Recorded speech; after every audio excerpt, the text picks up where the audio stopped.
सतीश भोसले जिस दिन से हमने क्राइम रजिस्टर किया था उस दिन से वो फ़रार था। उसके पीछे हमारी पुलिस उसकी हर एक लोकेशन, हर एक उसके मूवमेंट पे हम पीछा कर रहे थे। फाइनली उसका पीछा करते करते हमारे को प्रयागराज में उसकी लोकेशन मिली और यूपी पुलिस के साथ कोऑर्डिनेशन में रह के हमने उसको प्रयागराज से अरेस्ट किया। सर क्या आगे की प्रोसेस है? अभी जो फ़िलहाल रिसेंटली हम लोगों ने टोटल 3 FIR रजिस्टर की हैं, जिसमें से 2 FIR Shirur Kasar police station में है, 1 FIR चकलम्बा पुलिस स्टेशन के अंडर है, 1 FIR फॉरेस्ट एक्ट के तहत फॉरेस्ट डिपार्टमेंट ने दाखिल की है।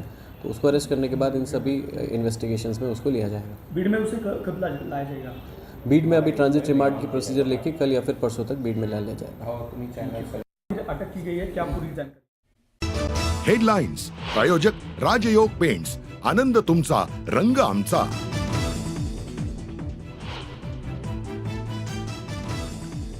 सुरेश धसांचा कार्यकर्ता सतीश भोसलेला अटक। प्रयागराजमधनं खोक्याला पोलिसांनी ठोकल्या बेड्या। बीड पोलीस आणि उत्तर प्रदेश पोलिसांची संयुक्त कारवाई।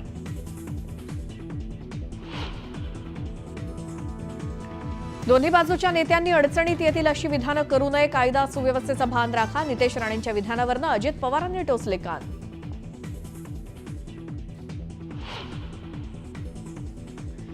डबक्यात राहायचं आणि हिंदुत्वाच्या नावानं डराव करायचं, संजय राऊतांचा नितेश राणेंवर निशाणा। मंत्र्यांना इतिहासाचे धडे देण्याचा फडणवीसांना सल्ला।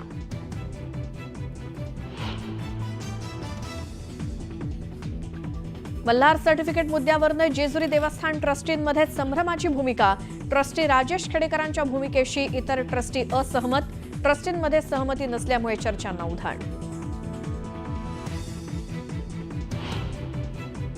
पुण्यामध्ये भरधाव बाईकच्या धडकेत वृद्ध व्यक्ती गंभीर जखमी। रस्ता ओलांडत असलेल्या वृद्धाला बाईकस्वाराची धडक। अपघाताची घटना सीसीटीव्हीत कैद।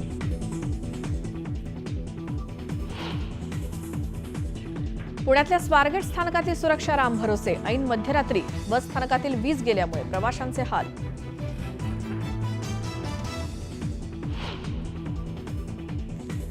मुंबईतल्या लीलावती रुग्णालयात जादूटोणा होत असल्याचा आरोप। रुग्णालयातील विश्वस्तांच्या कार्यालयात हाडं आणि सांगाडे सापडल्याच्या चर्चांना उधाण। गुन्हा दाखल करण्यासाठी रुग्णालय प्रशासनाची कोर्टात धाव।